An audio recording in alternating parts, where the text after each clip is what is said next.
Your commentator is James Coy.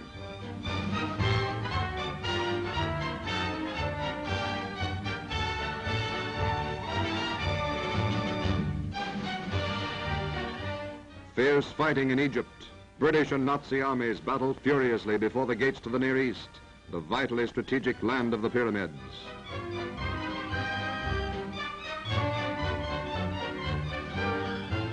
Three times Nazi Field Marshal Rommel smashes eastward toward Suez, his artillery blasting the desert. Twice the British counterdrives to the west. Mastery of the air is won first by the Axis, then by the British. And mastery of the shell-torn sands of Libya seesaws back and forth.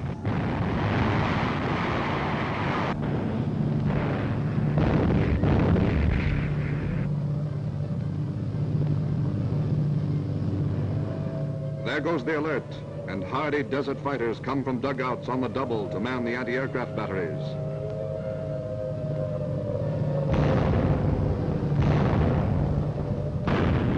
There's a hit, and down to earth comes a Nazi bomber, one of hundreds knocked out of the sky.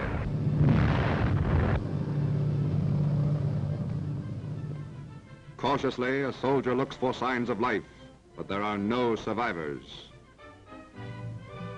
The defenders of Libya and Egypt reach their critical front when Rommel's columns clash with the British in the desert wilderness between Bir Hakeim and the coast. Here, American General Grant tanks get their baptism of fire. On the burning desert, first the tanks advance, then a smokescreen shields the advancing troops.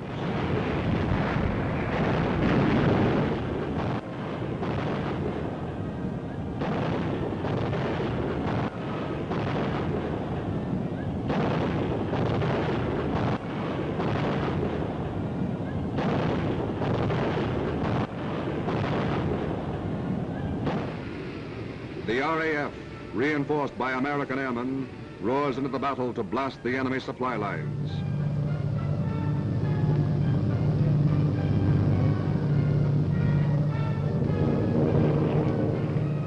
Now they're over the target. A German supply base and unprotected. A bombardier's dream. Here go the eggs. Then follows the flowery pattern of destruction in the hot sands below.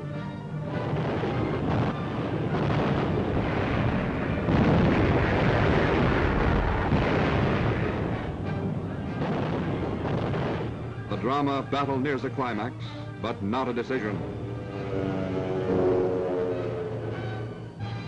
Out of action, this German tank stopped the shell. Rommel's battered forces are halted and pushed back. His air power is reduced. Field artillery pieces are battered, some beyond repair. The medical corps is constantly on the alert to administer to those who can be attended on the field. The more seriously injured are moved slowly to the rear in lumbering ambulances. And here is something of the fortunes of war. The best of fighting men sometimes are forced to surrender. Rommel's second in command, the Nazi General Ludwig Kruvel, salutes his captor. The war is over for these men who would like to be going back to Rome and Berlin, but they're on their way to internment. A British prison camp is at the end of the rainbow for them.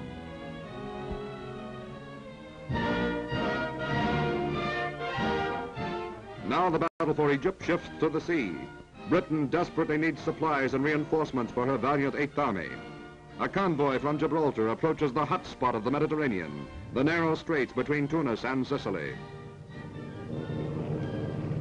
German and Italian dive bombers and torpedo planes begin the attack, and there's a close one. A continuous curtain of fire must be maintained to save this British convoy.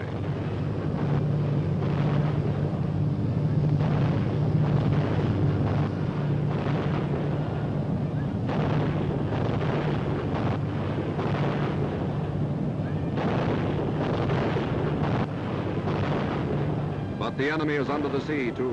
Listening devices detect the sound of submarines close by. Destroyers answer with depth bombs.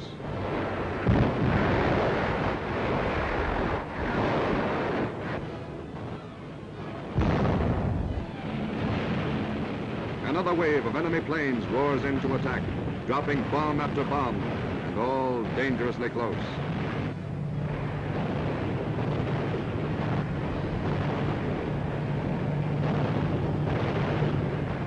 A gun crew makes a direct hit.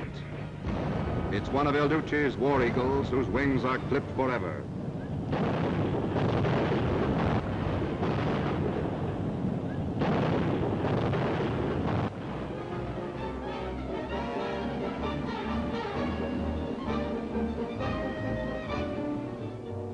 And here's one of the most astounding scenes ever taken under fire. A huge enemy bomber staggers down to flaming destruction.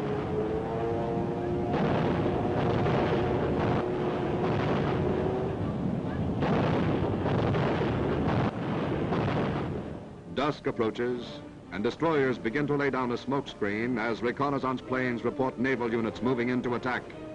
The coming of night only brings on more intense action.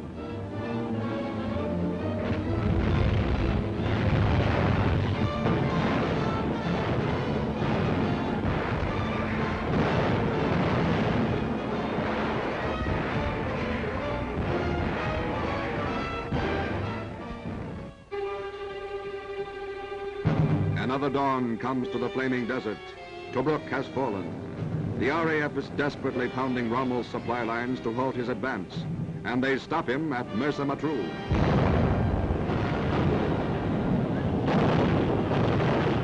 Mastery of the air still belongs to Egypt's defenders, but neither side has mastery over the blinding, choking sandstorms that torture men and machines alike. Now, the enemy's lengthening communication lines must be bombed. More American planes join the RAF. A sudden and dramatic change in command brings General Sir Claude Auchinleck to rally the battered 8th Army and halt Rommel at the very gates of Egypt.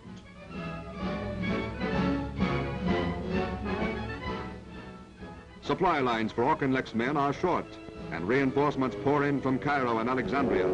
There is a constant rumble of heavy trucks all through the back areas.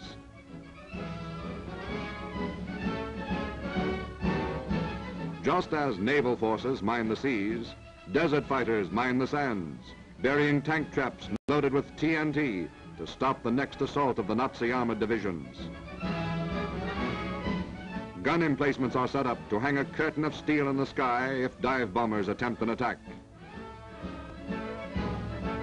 A fearless cameraman pictures the shelling of a supply train in the thick of the fighting. Tanks and trucks get through the shell fire to provide desperately needed reinforcements. The Nazi artillery, firing blindly, harasses Auchinleck's men and machines constantly.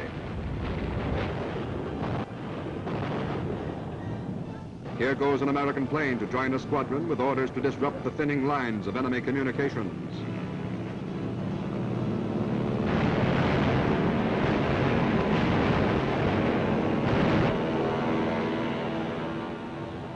The defenders are forced to salvage disabled tanks, even under fire. They have lost far too many in the retreat from Tobruk to wait for another convoy to bring more. This one's too close for comfort.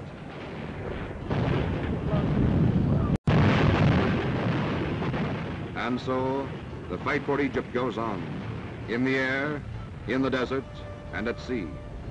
It's a desperate battle, a battle in which strategy and leadership are vital to victory.